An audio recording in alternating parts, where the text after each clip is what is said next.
Ini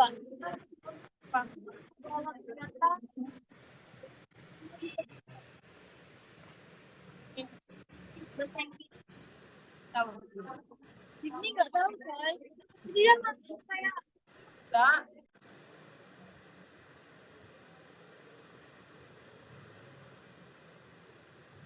Belajar.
Iya.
Zoom. Zoom. Zumba, Zumba. Kenceng gak? Aku bisa.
Akbar guys.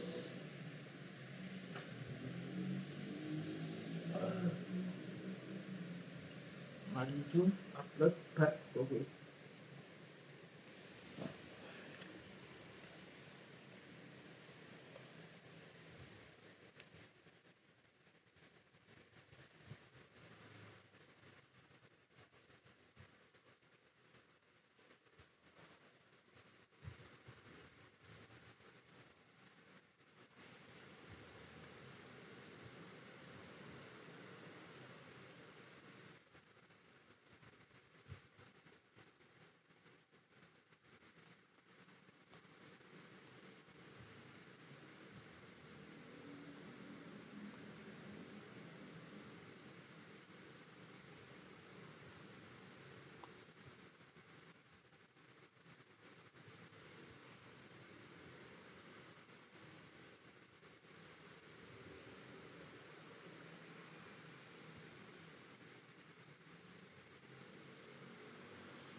Assalamualaikum warahmatullahi wabarakatuh. Waalaikumsalam warahmatullahi wabarakatuh. Waalaikumsalam warahmatullahi Waalaikumsalam wabarakatuh. warahmatullahi wabarakatuh.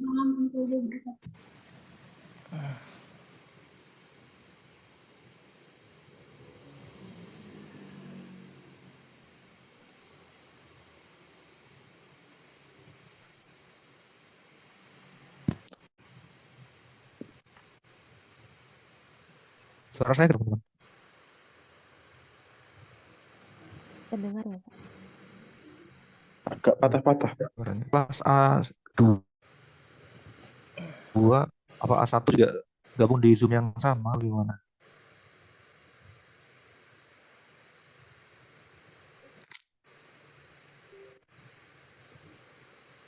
Mohon maaf Pak, suaranya agak patah-patah.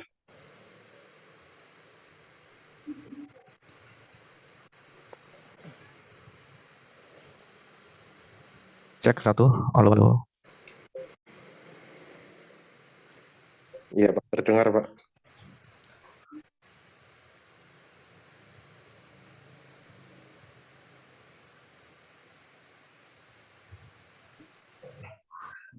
Sudah, sudah. Ya, baik. Untuk kelas yang A1 atau A2 itu ini sudah bergabung di Zoom yang sama atau bagaimana? Betul ya Allah, doa apa ya Allah? Allahumma ya Sudah Pak. Sudah, Bapak. Sudah ya. Sudah, Kak. PPT saya udah kelihatan. Sudah, Bapak. Sudah, Kak.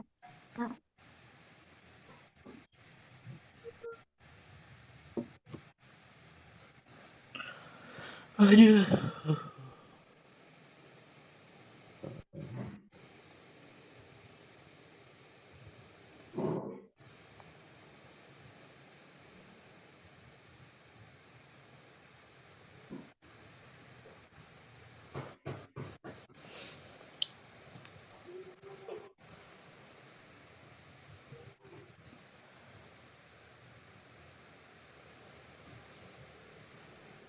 Kita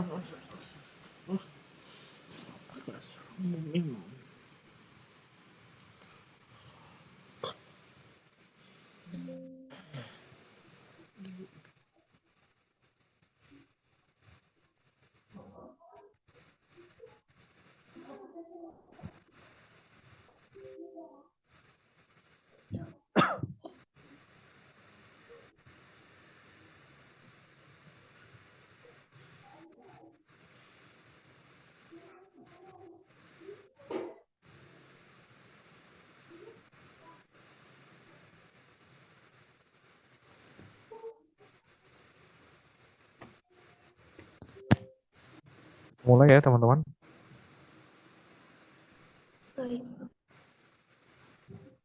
hari kita mencegah.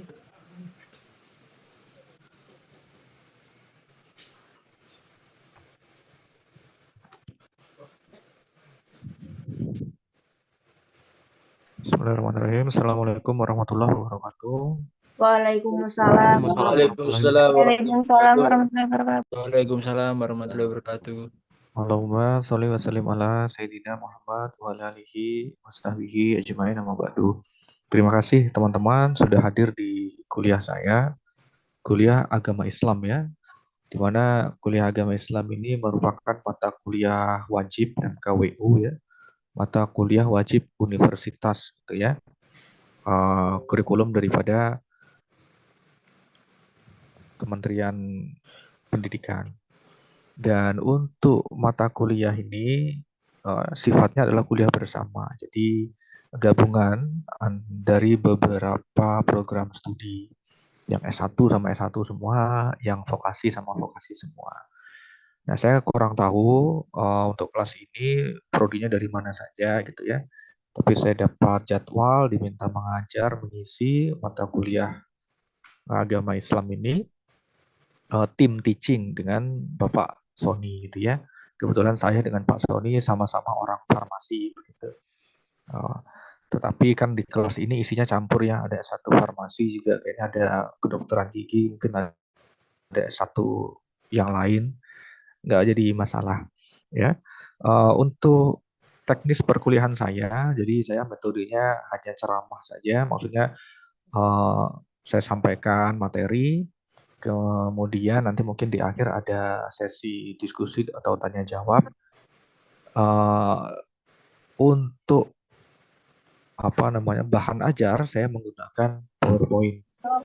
Saya menggunakan PowerPoint yang saya kirimkan sebelum perkuliahan dimulai. Tetapi mungkin nanti ada beberapa hal yang saya sampaikan tapi tidak ada di PowerPoint.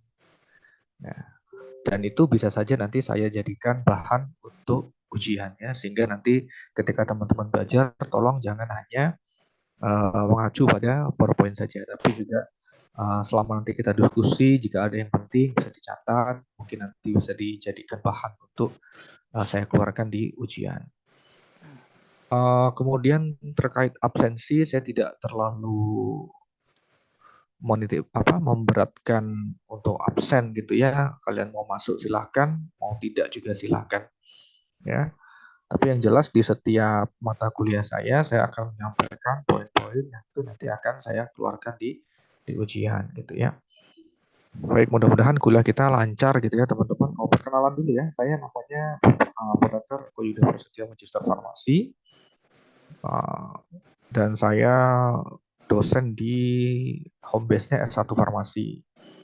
Kemudian, walaupun saya mengajar agama begitu ya, tapi bukan berarti saya lebih tahu daripada teman-teman gitu ya.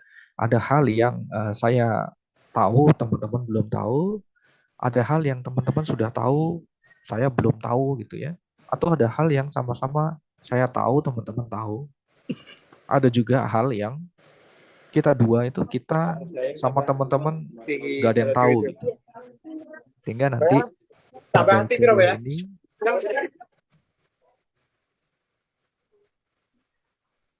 jika ada kesalahan nanti dalam materi yang saya sampaikan, kita sama-sama bisa mengkoreksi gitu ya. Pada intinya kita sama-sama belajar. Baik, untuk materi pertama, saya sesuai dengan RVS ya, tentang akhlak seorang mukmin. Akhlak seorang mukmin. Secara etimologi atau secara bahasa gitu ya, kata akhlak itu berasal dari bahasa Arab. Akhlak gitu ya, dalam bentuk jamak. Sedangkan mufradnya adalah khuluq, yang berarti budi pekerti atau perangai atau tingkah laku. Nah, secara terminologi, akhlak adalah perilaku manusia yang didasari oleh kesadaran berbuat baik, didorong keinginan hati, dan selaras dengan pertimbangan akal. Al-Ghazali dalam kitabnya Ihya Ulumuddinnya mengatakan bahwa khuluq ya, sifat yang tertanam dalam jiwa yang mendorong lahirnya perbuatan dengan mudah dan ringan tanpa pertimbangan dan pemikiran. Jadi merujuk pada kata spontanitas gitu. Itulah akhlak. Jadi kalau dia berbuat baik, kalau akhlaknya baik, ketika dia ingin melakukan sesuatu yang baik, ya sudah dia langsung lakukan tanpa berpikir. Saya setting laptop dulu.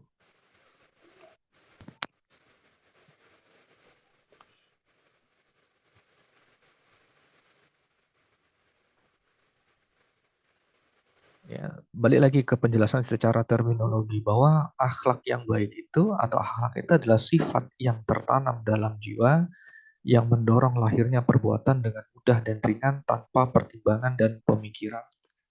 Mendalam artinya, ya memang benar itu sifat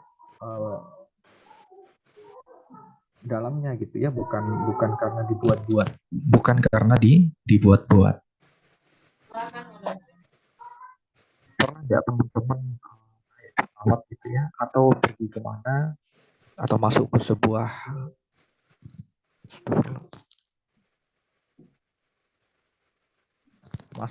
hotel atau masuk ke sebuah tempat makan, masuk ke bandara gitu atau ke bank gitu ya. Kemudian di sana kan ada petugasnya.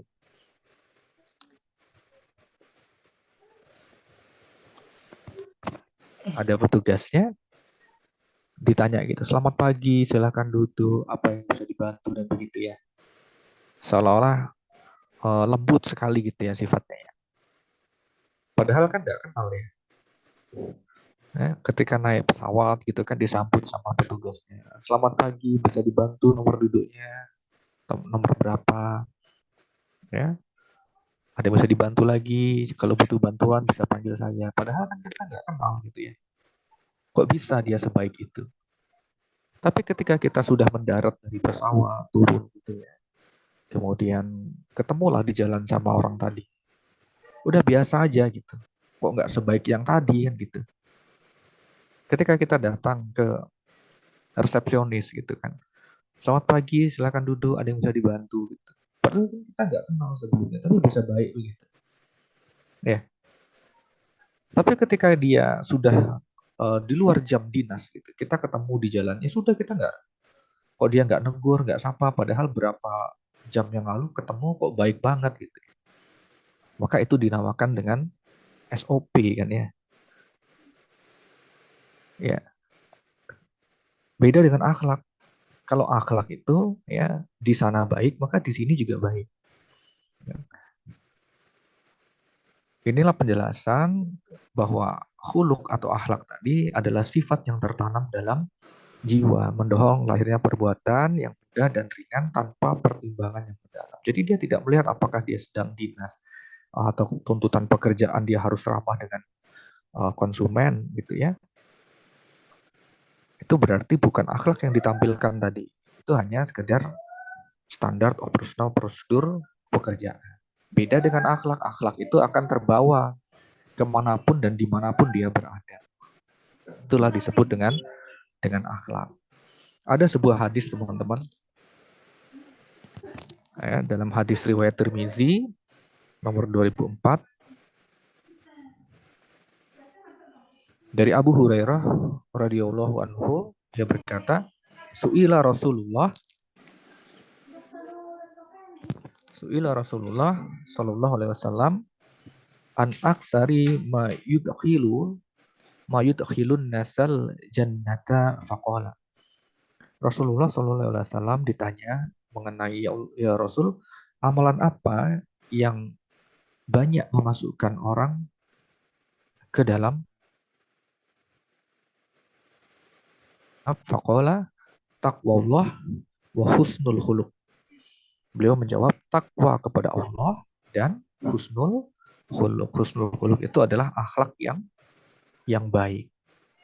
Dua perkara yang banyak memasukkan orang ke dalam surga adalah bertakwa kepada Allah.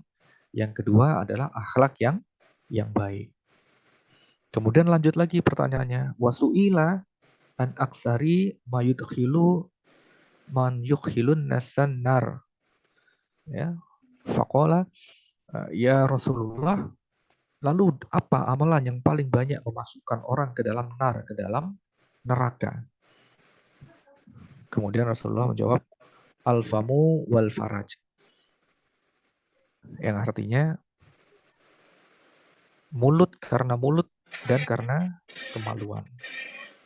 Dua hal yang paling banyak memasukkan orang ke dalam neraka berdasarkan hadis ini adalah perkara mulut, maksudnya adalah bicara gitu ya, bicara, dan kemaluan. Teman-teman sekalian, perlu diketahui ya bahwa tidak ada satu kebaikan kecuali Nabi Shallallahu Alaihi Wasallam sudah sampaikan, sudah dijelaskan selama ketika beliau masih hidup, dan tidak ada satu keburukan kecuali beliau sudah mengingatkan. Ya, kecuali beliau alaihissalam telah memperingatkan kepada kita. Nah, tugas kita tinggal menggali, mengkaji apa yang telah beliau sampaikan. Kemudian kita amalkan dalam kehidupan, jangan sampai hanya sekedar wawasan bertambah tapi tidak dengan keimanan. Nah, di dalam hadis ini sudah disampaikan oleh Nabi Muhammad Shallallahu Alaihi Wasallam bahwa dua hal yang paling banyak masukkan manusia ke dalam surga adalah takwa kepada Allah dan akhlak yang baik. Itu dua hal yang paling banyak masukkan orang ke dalam neraka, penjelasan Nabi, ya, kemaluan dan mulut gitu. Nabi ditanya amalan apa yang paling banyak mengantarkan manusia ke dalam surga? Takwa Allah, takwa kepada Allah, dan kedua adalah husnul khuluq, akhlak yang baik. Artinya tidak cukup hanya sholat saja, tidak cukup hanya puasa saja, tidak cukup hanya tahajud saja, tapi kita juga perlu akhlak yang baik. Nah, kalau kita rajin ibadah gitu ya, rajin ibadah yang sunah-sunah dikerjakan, apalagi yang wajib gitu ya, tetapi akhlak kita buruk kepada manusia, ya, maka kata Nabi percuma. Gitu. Kalau takwa Allah itu berarti kan menjelaskan hubungan kita kepada Allah gitu ya, hablum minallah. Ya. Kita sholat, kita puasa, kita zikir, ya, kita sedekah, kita zakat, itu kan hablum minallah, hubungan kita kepada Allah. Adapun husnul khuluq ya, ataupun akhlak yang baik, ya, itu adalah dalam bermuamalah, dalam berhubungan dengan manusia. Itu yang paling banyak mengantarkan ke surga.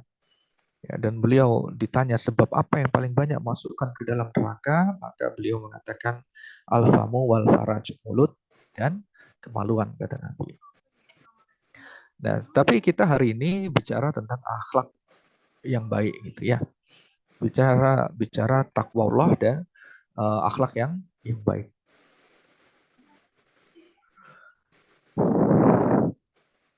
Nabi dulu menyampaikan dakwahnya dengan akhlak yang mulia. Ketika beliau memberikan definisi tentang Muslim, ya, beliau ditanya, ya Rasulullah, Muslim itu seperti apa sih? Kata Nabi, al-Muslim man salimal muslimun min lisani hiwayadi.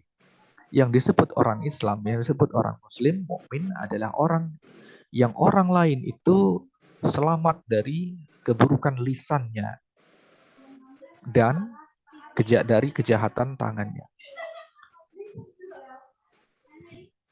Saya ulangi ya, al-Muslim man salimal muslimun min lisani hiwayadi. Seorang muslim yang baik adalah ketika orang lain itu, orang di sekitarnya itu selamat dari keburukan lisannya dan kejahatan tangannya.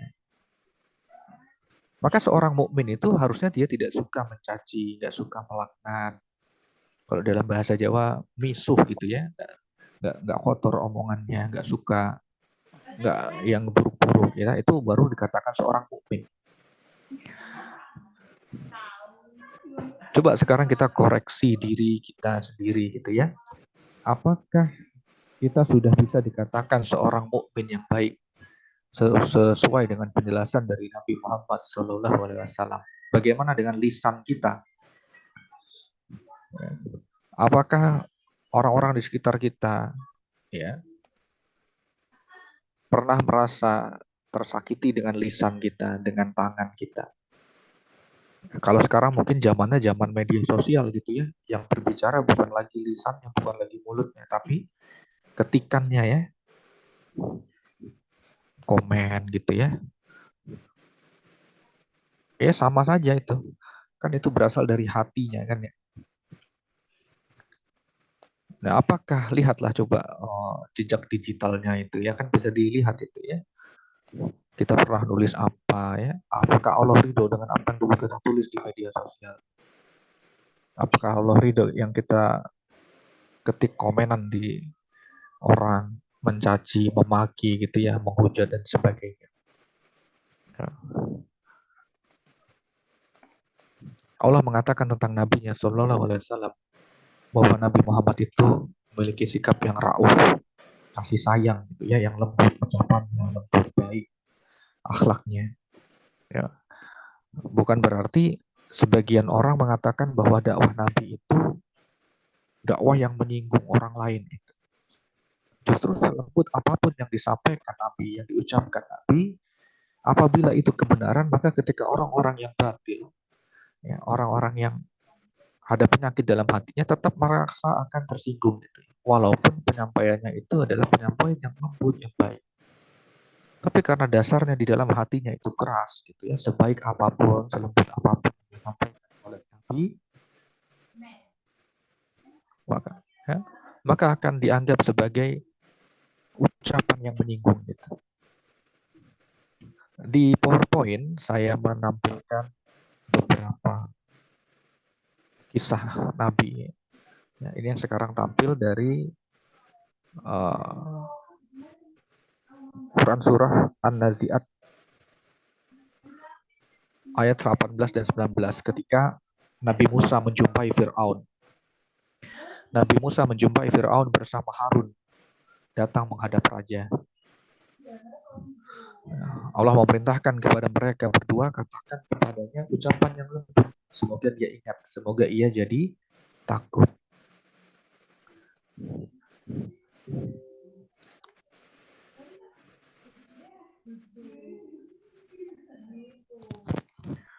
Fakul halaka ila an tazakka.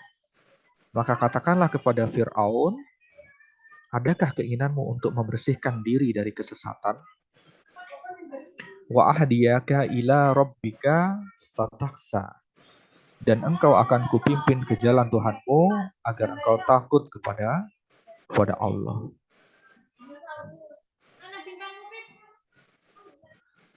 Quran surah An-Nazi'at ayat 18 dan 19. Kata Musa, mau nggak kamu saya tunjukkan cara menyucikan dirimu? Mau nggak saya tunjukkan kamu jalan menuju Allah? Ya, tidak mencaci, ya, tidak mengajak, gitu, tidak mengajak dengan kasar, gitu. Justru dengan lemah lembut. Tapi dasarnya Fir'aun begitu ya, maka dia marah dan tersinggung. Bayangkan kalau dengan ucapan lembut saja mereka tersinggung, bagaimana jika Nabi itu berdakwah dengan kasar? Gitu ya. Ini juga koreksi buat kita. Ketika kita sering mengejek gitu ya, mengejek kawan, misalkan, ayo kita sholat di masjid yuk. Kemudian dia nggak mau. Lalu tumbuh dalam diri kita merasa bahwa diri kita ini lebih baik. Gitu. Atau ketika kita pulang dari majelis pengajian gitu ya, kemudian di jalan pulang kita bertemu berpapasan dengan orang yang sedang maksiat atau sedang minum-minum khamar misalkan.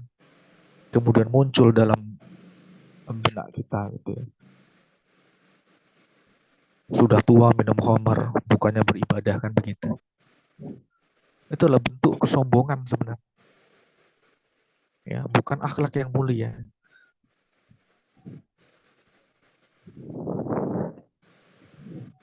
Menganggap orang lain selain kita lebih baik daripada orang lain.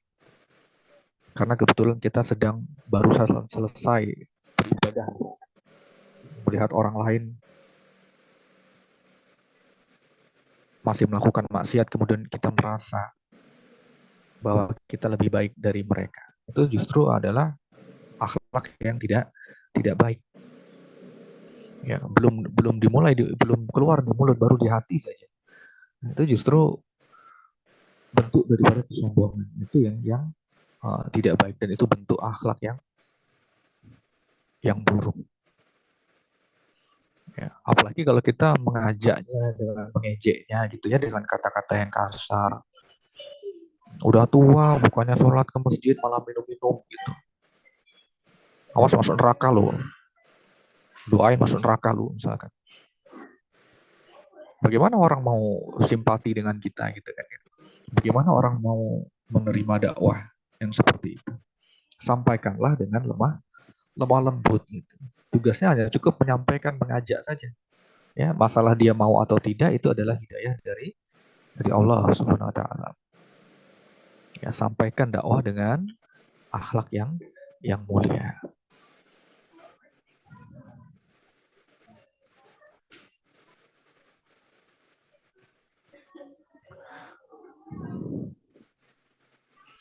Allah berfirman kepada Nabi, kata Allah atas dasar rahmat Allah kepadamu, Nabi Muhammad SAW, engkau bisa lembut dengan mereka. Artinya Nabi Muhammad itu bisa berlaku lemah lembut itu merupakan rahmat daripada Allah Subhanahu wa taala.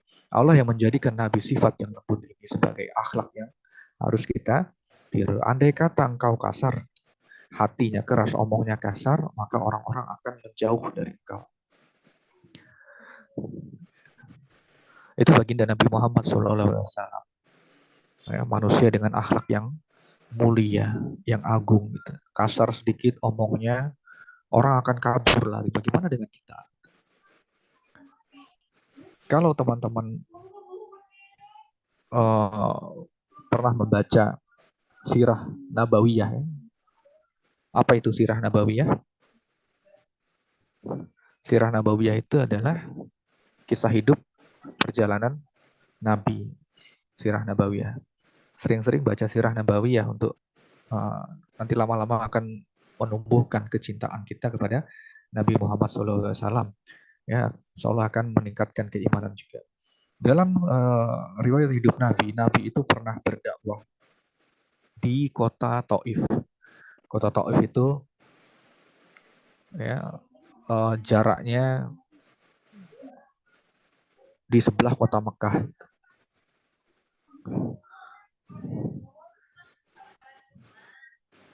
Nabi berdakwah di kota Taif ditemani oleh seorang pembantunya.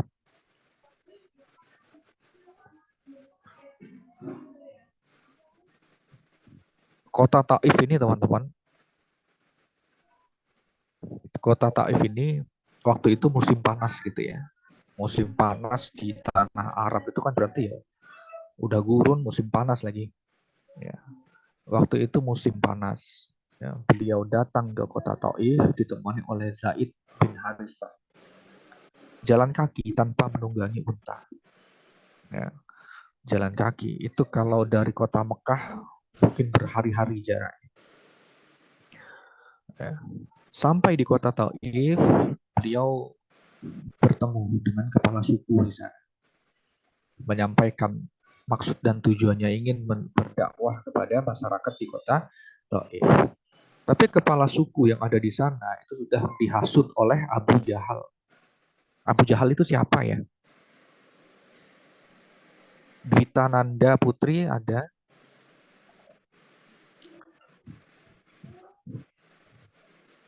Pernah tahu Mbak Dwita atau pernah dengar Abu Jahal itu siapa?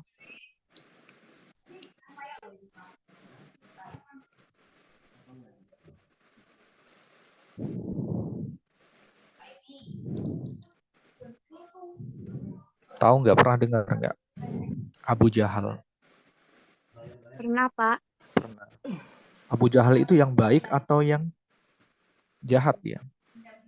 Jahat. Jahat. Abu Jahal, Abu Jahat, Pak. Lahab. Kalau Abu Thalib? Abu Thalib baik. Iya. Baik. Baik, Bapak. Jadi Abu Thalib, Abu Jahal, Abu Lahab ini sebenarnya masih paman Nabi gitu kan. Abu Thalib masuk Islam. Tapi Abu Jahal dan Abu Lahab paman Nabi juga, tapi mereka tidak mendapatkan hidayah. Nah, si Abu Jahal ini menghasut orang-orang di Taif. Dia bilang, nanti akan datang seorang pria namanya Muhammad.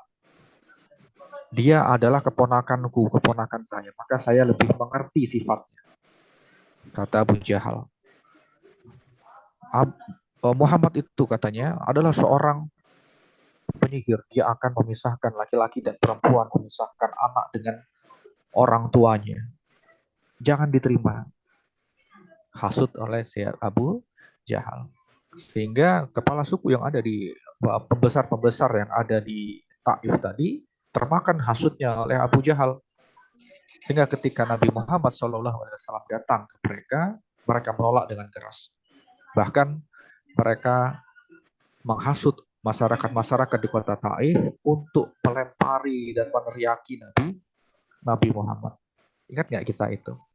Mungkin pernah baca ya. Jadi setiap jengkal beliau melangkahkan kakinya, dilempari batu, diludahi, dilempar kayu, ya, dihujat dan sebagainya. Pembantunya, siapa tadi nama pembantunya? Zaid bin Harith ya, berupaya melindungi Rasulullah SAW. Tapi saking banyaknya batu, ada batu-batu yang terkena Nabi Muhammad sehingga mengucurkan darah dari kepalanya. Berjalan mereka keluar dari kota Taif. Sampailah di pinggiran kota Taif ketika orang-orang sudah tidak melempari mereka lagi. Nah, duduklah di situ, beristirahatlah mereka berdua. Rasulullah dan juga pembantunya Zaid bin Harith. Apa kata Nabi di situ? Nabi berdoa.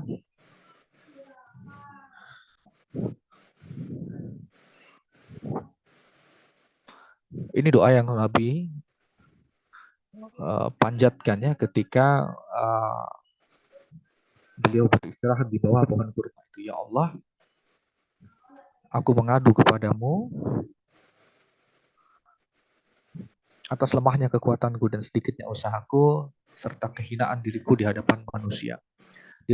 Nabi Muhammad sampaikan semua keluh kesahnya tentang apa yang baru saja beliau alami di kota Taif, di mana beliau dilempari batu, ya, diludahi, dilempar kayu hingga berdarah mengucur gitu ya dari seorang Rasul. Kemudian hal itu diketahui oleh malaikat Jibril. Datanglah dua malaikat, satunya Jibril, ada satunya lagi malaikat penjaga gunung. Datang. Ya Rasulullah, kami sudah mengetahui apa yang telah engkau alami. Bersamaku adalah malaikat penjaga gunung. Tunjuk mana gunung yang engkau mau. Ini nanti kami akan menimpakan gunung itu ke penduduk Taif yang dilempar. Apa kata Nabi? Kata Nabi, lah, tidak perlu Jibril. Mudah-mudahan nanti anak cucu penduduk kota Taif ada yang masuk Islam dan ada yang menjadi pembela agama Islam. Bayangkan bagaimana baiknya akhlak Nabi setelah dilempari, setelah diludahi, setelah dicemooh gitu ya. Beliau tidak menyimpan dendam, justru malah mendoakan para penduduk Taif. Jangan ditimpakan gunung, jangan diberi azab. Mana tahu nanti dari keturunan mereka ada yang masuk Islam dan ada yang menjadi orang yang membela agama Islam. Andaikan kita itu ya, orang biasa gitu, dilempari batu sampai berdarah, diludahi, ya, diejek, dihina gitu. Datang dua malaikat, tunjuk mana gunung yang mau timpakan kepada mereka. Kita tunjuk itu semua gunung timpakan aja. Tapi ini Nabi Muhammad SAW, manusia dengan akhlak yang paling baik. Justru setelah menerima itu semua, beliau tidak menyimpan dendam, bahkan mendoakan kebaikan untuk para orang-orang tadi. Suara saya bisa kedengaran ya? Mohon maaf ya, ini tidak kondusif. Jadi banyak suara-suara. Itu tadi kisah bagaimana baiknya akhlak Nabi Muhammad SAW.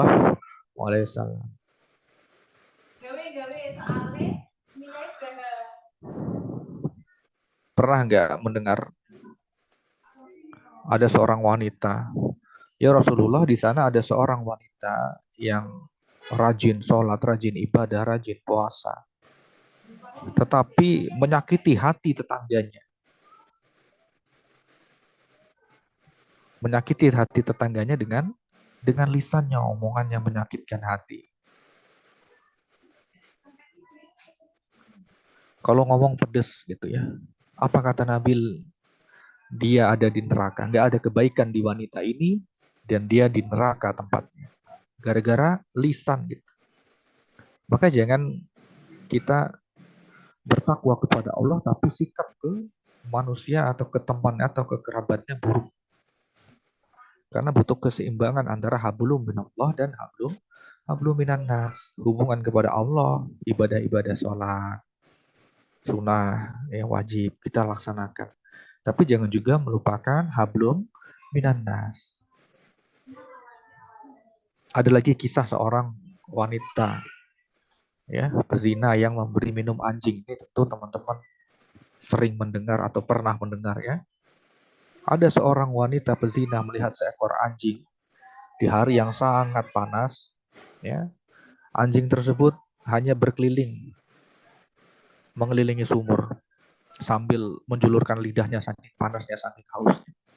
Karena dia tidak bisa mengambil air di dalam sumur. Lalu ada wanita, dikatakan dalam riwayat itu wanita itu adalah wanita yang penuh dosa. Dia melepaskan sepatunya, menjadikan sepatunya itu sebagai timba untuk mengambil air, diberikan kepada anjing itu. Maka ia pun diampuni karena amalannya tersebut. Ini menunjukkan akhlak juga kepada hewan. Siapa yang pernah tendang kucing gitu ya? Pernah tendang kucing? Jangankan kucing, Siapa yang pernah tahu ada semut lewat gitu ya, iseng tangan kita pencet itu semut. Ya, saya juga pernah seperti itu ya. Untuk kita semua tidak lepas daripada dosa. Mungkin kita merasa itu bahwa alah cuma semut aja kok. Ya. Atau bagaimana kalau nyamuk gitu? Nyamuk hinggap di tangan gitu ya. Belum juga mengisap langsung ditepok gitu ya. Atau bagaimana hukumnya membunuh nyamuk dengan raket nyamuk? Ada seorang ya, dia bawa api, kemudian dia lihat ada sarang semut itu kasih api gitu, lari kamu lari. Pada zaman Nabi, apa kata Nabi? Nabi melaknat. Tidak ada yang berhak menyiksa dengan api kecuali Allah Subhanahu wa taala. Maka dilarang kita membunuh binatang dengan api, menyiksa binatang dengan api. Waktu kecil pernah nggak mainan sedotan gitu kan? Ketika bapak ibunya bakar sampah kita ikut, ya. Terus ada sedotan kita ambil, kita bakar, itu kan meleleh sedotan itu ya. Terus ditaruh di semut-semut itu, lari tunggang-langgang semut itu. Menunjukkan akhlak yang buruk kepada hewan. Ya. Ada orang juga masuk neraka gara-gara hewan. Ada kucing di pasar, dia kurung kucing itu, tidak juga diberi makan, tidak diberi minum, sehingga kucing tersebut mati kelaparan. Masuk neraka dia gara-gara kucing. Maka akhlak ini harusnya baik kepada siapapun, kepada manusia juga kepada hewan.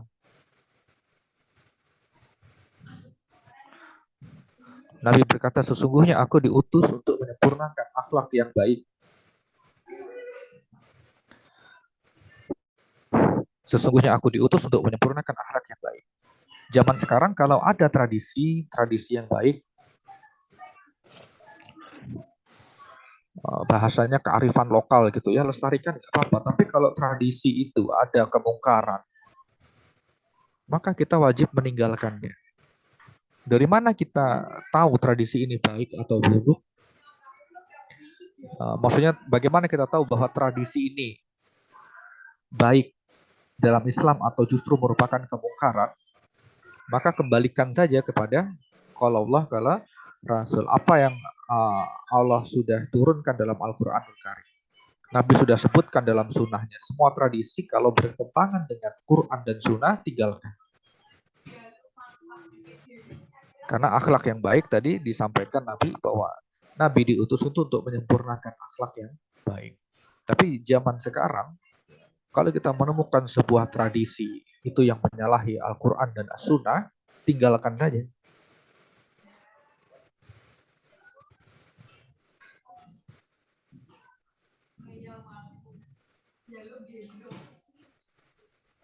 Apa kira-kira tradisi yang sekarang itu yang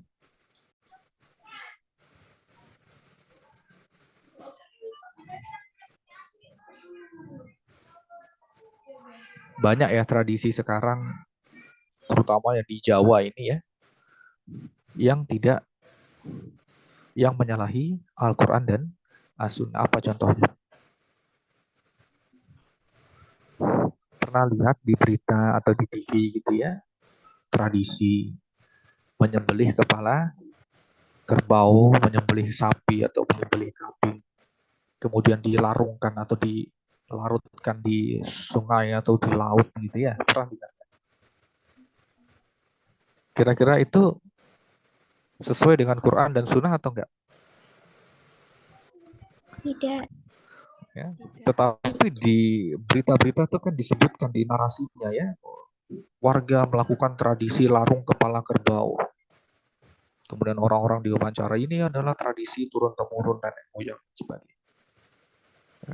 Tapi kalau itu ternyata menyalahi Al-Quran dan As-Sunnah, tinggalkan saja. Nggak perlu kita ikut-ikut. Walaupun mereka punya jargon kearifan lokal, dan kalau bukan kita yang melestarikan tradisi ini, siapa lagi? Itu hanya kita. Kalau tradisi itu tidak menyalahi Al-Quran dan As-Sunnah, silakan diteruskan. Tapi kalau menyalahi Al-Quran dan As-Sunnah, tinggalkan saja. Ya, jelas dikatakan bahwa kalau baca doa iftitah dalam sholat, ya, ya Allah, sesungguhnya sholatku, ibadahku hanya aku tujukan kepada Engkau. Ibadah itu termasuk ke dalam juga menyembelih hewan. Menyembelih hewan itu juga termasuk ke dalam ibadah. Ya. Menyembelih hewan juga termasuk bentuk ibadah. Makanya kalau di dalam menyembelih hewan dalam Islam harus membaca doa. Ya kan? Kalau kita menyembelih hewan, kemudian hewan itu nanti kita persembahkan kepada Nyi Roro Kidul, misalkan begitu narasinya, atau penguasa laut selatan dan sebagainya, itu jelas bentuk kemungkaran. Iya kan? Maka tinggalkan tradisi yang seperti itu. Tapi kalau tradisi-tradisi itu tradisi yang baik, yang bukan merupakan kemungkaran, silahkan diteruskan. Balik lagi ke dalam akhlak husnul khuluq tadi, akhlak yang baik. Nabi menyampaikan bahwa Nabi itu diutus untuk menyempurnakan akhlak. Ya. Ketika itu Nabi turun di bangsa Arab gitu ya, di tengah-tengah kaum jahiliyah, Nabi diutus. Ya. Tapi ternyata di tengah kaum jahiliyah itu ada tradisi yang baik. Bangsa Arab itu dikenal sebagai orang yang suka memuliakan tamu gitu ya. Ada tamu datang 2 orang gitu, disembelihkan unta, dipanggang. Pernah baca kisah Nabi Ibrahim bersama Siti Sarah, ya, kedatangan 2 orang tamu. Tidak dikenal tamu ini siapa. Datang kepada Nabi Ibrahim tengah malam. Apa kata Nabi Ibrahim kepada istrinya? Sembelihkan anak sapi. Bayangkan malam-malam datang 2 tamu tidak dikenal. Disambut, ya, nggak ada makanan, sembelihkan sapi dulu. Itu tradisi dari bangsa Arab kan, ya, dia suka memuliakan tamu. Ketika Nabi Muhammad diutus ya sebagai Rasul, ya, ketika ada tradisi-tradisi yang baik itu tidak dihapus, justru dilestarikan gitu, memuliakan tamu. Kita kalau datang temannya ke kos gitu ya, dikasih apa? Datang teman ke kos gitu ya, itu minum ambil sendiri gitu, mie bikin sendiri gitu. Padahal kata Nabi disuruh memuliakan tamu gitu ya. Tapi tamunya kalau nggak tahu diri gimana? Udah dibikinin mie gitu ya, minta yang lain. Ya, balik ke tadi, tradisi yang tadi dasar baiknya sudah ada, tapi dalam Islam tidak boleh berlebihan. Makalah disempurnakanlah tradisi tadi memuliakan tamu dalam Islam. Maka bagaimana kita bisa memiliki akhlak yang mulia supaya lisan kita bisa kita jaga agar kita bisa masuk surga tadi ya. Atau jangan-jangan sholat kita, puasa kita, ketika ditimbang dengan lisan kita, malah jomplang timbangannya, lebih berat keburukan lisan kita tadi dibanding ibadah-ibadah yang kita lakukan. Dan karakter seseorang itu bisa diperbaiki. Karena sebagian orang kalau dikasih nasihat gitu ya, kamu bisa nggak sih ngomong pelan-pelan gitu? Wah, nggak bisa, ini udah kebiasaan gitu ya. Pernah ketemu teman gitu ya, ini udah bawaan lahir gitu. Padahal dalam Islam itu sudah dijelaskan bahwa karakter itu bisa diperbaiki. Karena sebagian orang kalau dikasih nasihat alasannya, ini udah kebiasaan bawaan dari lahir gitu ya. Saya kan orang sana tuh biasanya ngomongnya keras-keras kayak gini. Gitu. Udah dari sononya kayak gini gitu. Kalau ngomong sama orang ya ceplos-ceplos, kasar kayak gini misalkan. Maka harapannya orang lain justru bisa memaklumi dirinya gitu ya. Nah itu kebalik harusnya. Harusnya memperbaiki kebiasaan, itu ya kitanya. Ya emang ada beberapa orang yang susah dilahirkan dengan karakter mulia sih. Salah satunya adalah sahabat Nabi Al-Asyad. Nabi mengatakan kepada dia, Al-Asyad, di dirimu ini, di dalam karaktermu ini ada 2 karakter yang dicintai Allah dan Rasulnya. Orangnya tabah dan tidak tergesa-gesa. Ini sahabat Nabi Al-Asyad. Jadi orangnya itu sabar dan tidak tergesa-gesa. Kemudian Al-Asyad tanya, ya Rasulullah, apakah dua sifat itu karena aku berusaha, maksudnya karena dia membentuk dirinya, memperbaiki dirinya, atau karena anugerah bawaan lahir dari rahmat dari Allah? Apa kata Nabi? Enggak, itu bawaan lahirnya itu sudah Allah berikan kepadamu. Nah, tapi dalam hadis itu Al-Asyad bertanya, ya Rasulullah, apakah perangai itu karena aku berusaha? Berarti artinya akhlak itu bisa dibiasakan. Karakter itu bisa dibiasakan atau diusahakan. Ada orang yang kasar kemudian dia berlatih membiasakan diri menjadi lembut gitu ya, berubah menjadi akhlak yang mulia. Ada orang yang mukanya selalu kelihatan buruk, serem, perangkut gitu. Padahal hatinya biasa aja, suasana hatinya biasa aja. Bisa dirubah gitu, wajahnya dibiasakan senyum, dibiasakan menyapa orang gitu ya. Lama-lama sedap juga dipandang. Ada orang yang angkuh, sombong gitu ya, merasa tidak butuh dengan saudaranya. Dengan orang lain ketemu nggak tegur sapa. Ya. Tapi kalau kita ketemu dengan orang seperti itu bagaimana? Tadi saya sempat menyampaikan bahwa jangan ketika ada kesombongan dalam diri kita, menganggap diri kita lebih baik daripada orang lain gitu ya, maka itu adalah bentuk kesombongan. Apa harusnya yang kita lakukan? Kita doakan, mudah-mudahan dia berubah, kan begitu. Justru jangan malah dasar disenyumin, disapa nggak sapa balik. Nanti kalau ada apa-apa nggak tak bantu misalnya gitu. Jangan tambah digituin gitu ya. Itu berarti bukan akhlak yang baik.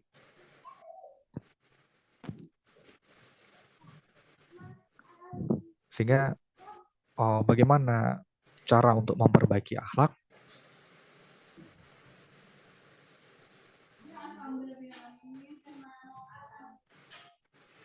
Yang pertama adalah dengan berdoa, meminta kepada Allah.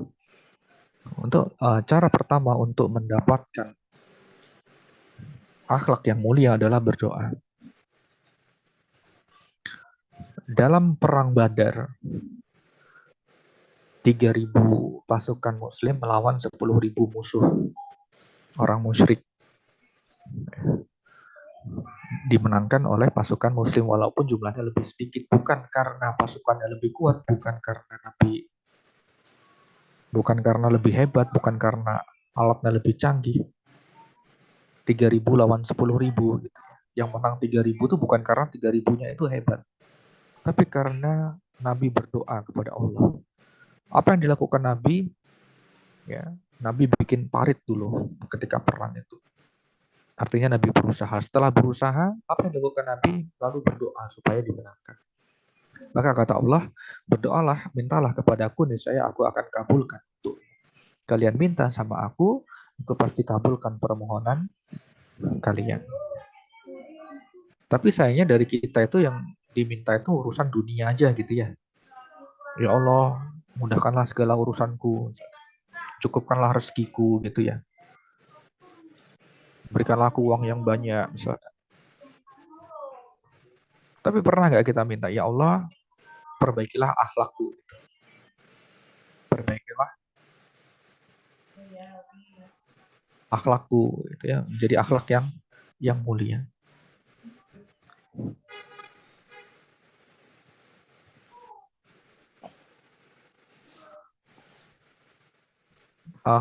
Pernah tahu doa bercermin? Ada yang tahu doa bercermin? Iya, Pak. Nah, Tahu, Pak. coba dibaca. Bismillahirrahmanirrahim. Bismillahirrahmanirrahim. Allahumma kama hasanta khalqi fahasin khuluqi. Ya, barakallah. Artinya apa?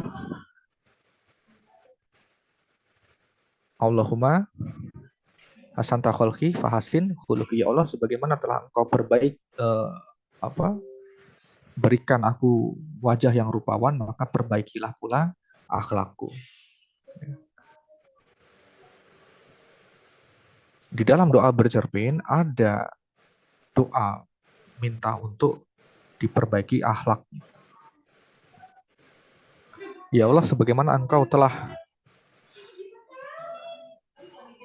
memperbagus penciptaanku, maka perbaikilah juga akhlakku.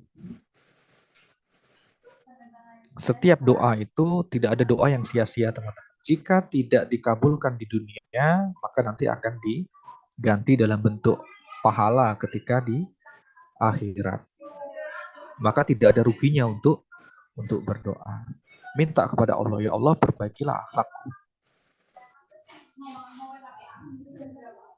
Ya, kita ini kan tidak tahu dengan takdir Allah ya, kecuali setelah terjadi. Maka tugas kita berdoa dan terus berusaha. Nah, doa yang biasa Nabi baca diantaranya Allahumma inni li ahsanil akhlak. Minta secara spesifik, ya Allah, tunjukkan kepadaku akhlak yang paling baik. Tidak ada yang bisa menunjukkan akhlak yang paling baik kecuali Engkau, ya. Doa bercermin itu jadi. Ya. Jadi ketika doa itu hendaknya minta secara spesifik, itu akan lebih cepat terkabul. Yang kedua yang bisa kita lakukan untuk memperbaiki akhlak adalah berilmu. Ya, kita berdoa juga kita belajar gitu ya, karena ilmu ini juga salah satu yang merubah akhlak kita. Kalau kita baca surah Al-Imran ayat 164, ya, sesungguhnya Allah telah memberikan karunia kepada orang-orang yang beriman. Ketika Allah mengutus dari mereka, utusan Allah dari kalangan mereka sendiri, dari sekelompok mereka sendiri. Di sini Rasul mengajarkan mereka yang dulunya mereka dalam kesesatan yang nyata hingga kembali ke jalan Islam. Maka ilmu itu bisa merubah seseorang. Ya, dari mana kita tahu ini buruk atau baik? Setelah kita memahami ilmunya gitu kan ya. Kalau waktu kecil kan kita diajarkan. Ketika makan, ya kalau makan tuh diem gitu. Pernah nggak terdoktrin itu? Kalau makan itu diem gitu. Kalau sambil makan, lagi mengunyah, ya jangan sambil berbicara, itu benar. Tapi kalau ketika makan, kita diem aja, justru ya itu tidak dianjurkan dalam Islam. Ketika kita makan, kita dianjurkan zikir juga. Memuji makanan. Masya Allah, enaknya. Tapi tentunya ketika mengunyah ya, dikunyah dulu sampai habis, baru Alhamdulillah, Masya Allah. Itu yang dianjurkan dalam Islam. Tahu nggak teman-teman adab makan yang bagus, yang baik, yang diajarkan oleh Nabi itu seperti apa? Makan sambil duduk ya kan? Terus apa lagi? Menggunakan tangan kanan, Bapak. Dengan tangan kanan. Makan dengan 3 jari. Pernah tahu nggak? Jadi jarinya 3 gini, ya, diambil gini. Ya. Kalau kita kan diajarkan makan pakai sendok ya. Ya kan? Kita nggak tahu, oh dikira makan pakai sendok itu apa sesuatu yang islami gitu. Tapi lihat juga makanannya sih ya. Kadang kalau kita makan pakai tangan gitu, duduknya gimana duduknya? Apakah duduk bersila atau gimana? Satu kaki diangkat, Bapak. Iya, satu kaki diangkat. Tapi kalau orang tidak tahu, kita akan ditegur tuh, terutama di Jawa. Kata orang yang belum mengetahui ilmunya ya, makan tuh duduk yang benar gitu. Padahal kita udah duduk sesuai dengan sunnah Nabi.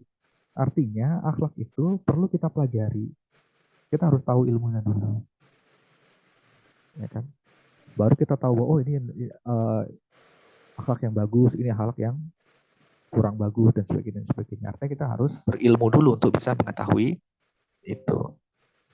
Kemudian yang ketiga, membiasakan diri. Ya. Jadi perlu dipaksa. Dibiasakan. Akhlak itu karakter itu adalah sesuatu yang bisa dirubah. Ya. Ada orang Papua gitu ya, kecilnya lahir di Papua tapi kecil di Jawa sampai besar di Jawa. Kemudian dia bisa berbahasa Jawa. Artinya apa? Artinya dia bisa berbahasa Jawa itu karena kebiasaan. Andai kata dia tidak pernah ke Jawa atau di Papua saja, tentu dia tidak akan bisa belajar bahasa Jawa dengan lancar. Artinya dia bisa bahasa Jawa itu karena kebiasaan. Begitu juga dengan karakter. Kalau kita paksakan kita untuk selalu tersenyum dengan orang, murah senyum gitu ya, dipaksakan seperti itu, nanti lama-lama kita akan terbiasa. Artinya perlu pembiasaan diri, dan pembiasaan ini ya biasanya berat-beratnya itu adalah di awal. Kita perlu paksa. Nanti setelah lama-lama terbiasa, kita akan terbiasa, akan menjadi akhlak yang baik untuk kita. Kemudian yang ketiga, berkumpul dengan orang-orang soleh. Bersahabatlah dengan orang-orang soleh. Agama seseorang sesuai dengan agama teman dekatnya. Hendaklah kalian melihat siapa yang menjadi teman dekatnya. Berkumpul dengan, cari circle ya, cari bestie-bestie ya, yang bisa mengubah karakter kita menjadi lebih baik.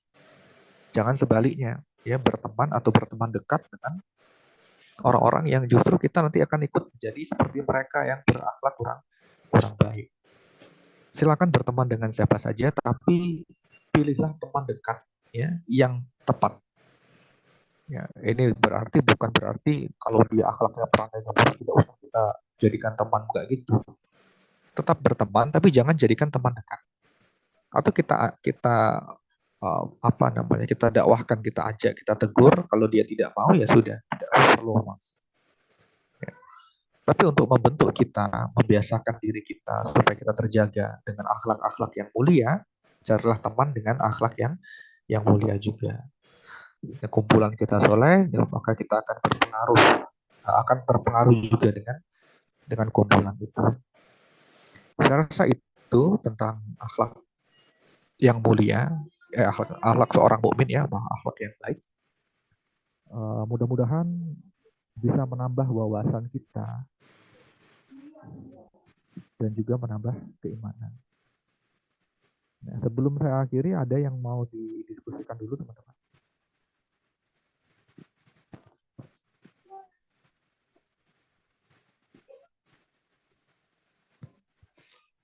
Jangan suka marah-marah ya.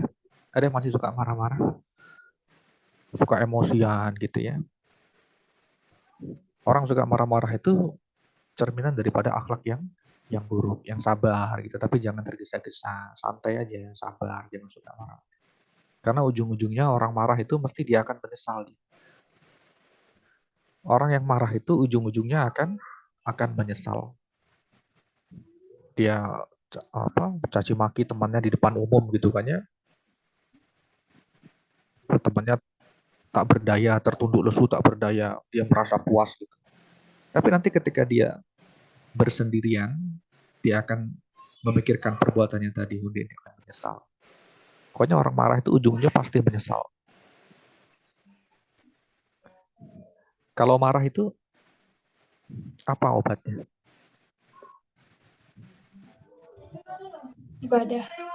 Ibadah ya. Ketika marah dalam keadaan berdiri, Nabi bilang suruh duduk ya kan. Kalau kamu marah dalam keadaan duduk, disuruh baring. Baring. Kalau marahnya sambil berdiri, suruh duduk dulu. Ya. Kalau duduk masih marah juga, masih emosi juga, disuruh berbaring. Kalau baring juga masih emosi, disuruh apa terakhir? Mungkin disuruh mati, Pak. Berwudu. Iya, disuruh wudu. Izin bertanya, Pak. Iya, silakan. Untuk masalah absen gimana, Pak? Absen terserah saja, saya anggap masuk semua, nggak perlu absen apa-apa. Jadi terkait nilai agama itu nanti saya hanya ambil dari ujian saja, dan ujiannya pakai aplikasi. Yang paling penting adalah apa yang kita sudah pelajari ini,